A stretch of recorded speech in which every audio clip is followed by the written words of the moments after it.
Election ആവുമ്പോൾ ജയവും തോൽവിയും ഒക്കെ ഉണ്ടാകും. അത് ഏത് പാർട്ടിയാണേലും അംഗീകരിക്കണം.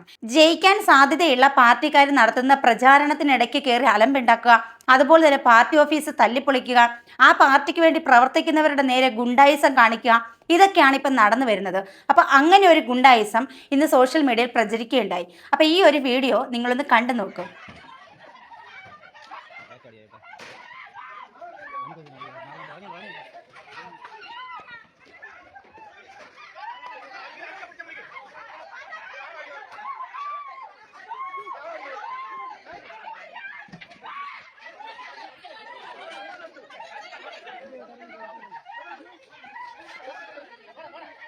ഇങ്ങനെയൊക്കെ ആക്രമണം അഴിച്ചുവിടാൻ വേണ്ടിയിട്ട് ഇവർക്ക് അധികാരം കൊടുത്തിട്ടുള്ളത് ആരാണ്? നമ്മൾ അംഗീകരിക്കണം. ഒന്നുകിൽ ജയമുണ്ടാകും, അല്ലെങ്കിൽ പരാജയമുണ്ടാകും. ഏതാണേലും നമ്മൾ അംഗീകരിക്കണം. ഈ വോട്ട് എന്ന് പറയുന്നത് ഓരോ ജനങ്ങളുടെയും അധികാരമാണ്, അവകാശമാണ്. ആർക്ക് ചെയ്യണം എന്നുള്ളത് അവരുടെ അവകാശമാണ്. നമ്മുടെ നാട്ടിൽ LDFും UDFും BJP മാത്രമല്ല, സ്വതന്ത്രരായിട്ട് മത്സരിക്കുന്നവർ പോലുമുണ്ട്. അപ്പൊ ഏതൊരു പാർട്ടിക്കും ഇലക്ഷൻ പ്രചാരണം നടത്താം. ചിലപ്പോൾ ജനങ്ങളാണ് തീരുമാനിക്കേണ്ടത് ഏത് പാർട്ടി അവിടെ വിജയിക്കണമെന്ന്. അങ്ങോട്ടും ഇങ്ങോട്ടും കല്ലുകടിയും വിമർശനങ്ങളും ഒക്കെ ഉണ്ടാവാം, അത് സ്വാഭാവികം.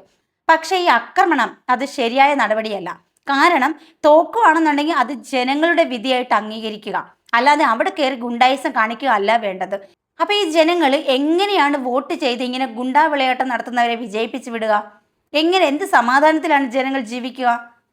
ഇത് നമ്മുടെ കേരളമാണ്, സർവ്വ സ്വാതന്ത്ര്യമുള്ള കേരളമാണ്. ഓരോ വ്യക്തിക്കും അവകാശമുണ്ട് അവർ എന്ത് ചെയ്യണം, ആർക്ക് വോട്ട് ചെയ്യണം, ഏത് പാർട്ടിയിൽ പ്രവർത്തിക്കണം എന്നുള്ളത്.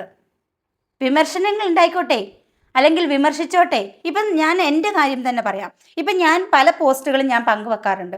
അതിൽ ഏറ്റവും കൂടുതൽ സ്ത്രീകളെ ആക്ഷേപിക്കുന്ന രീതിയിലുള്ള കമൻസ് വരുന്നുണ്ട്.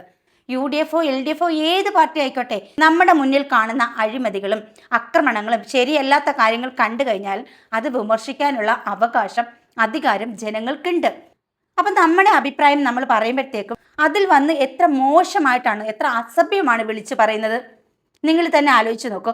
അപ്പം നമുക്ക് സ്വാതന്ത്ര്യം പോലും, ഒന്ന് ശബ്ദിക്കാനുള്ള സ്വാതന്ത്ര്യം പോലും ഈ നാട്ടിലില്ലെങ്കിൽ എന്തിന് നമ്മൾ വോട്ട് കൊടുക്കണം? വോട്ട് കൊടുത്ത് എന്തിനാണ് ഇവരെയൊക്കെ ജയിപ്പിക്കുന്നത്? നമ്മളെ അടിമകളാക്കാനോ? അപ്പം ഈ അധികാരികളോട് ഞാനൊരു കാര്യം പറയട്ടെ. പാർട്ടി തലത്തിലായാലും ഇനി ആരാണെങ്കിലും ഏറ്റവും തലപ്പത്തിരിക്കുന്നവരോടൊരു കാര്യം പറയട്ടെ. ഈ സാധാരണക്കാരായ ജനങ്ങളുടെ ജീവന് സംരക്ഷണം നൽകുക, അവരുടെ ജീവനും സ്വത്തിനും സംരക്ഷണം നൽകുക. ഇതുപോലെയുള്ള കൂലികളെ വിട്ട് ആക്രമിക്കാതിരിക്കുക. സാധാരണക്കാർക്കും ഈ നാട്ടിൽ ജീവിക്കാനുള്ള അവകാശമുണ്ട്, അധികാരമുണ്ട്. അധികാരമോഹമാണ് ഈ കാണിക്കുന്ന ആക്രമണങ്ങൾ. സത്യം പറഞ്ഞാൽ ഭീതി തോന്നുകയാണ് അല്ലേ?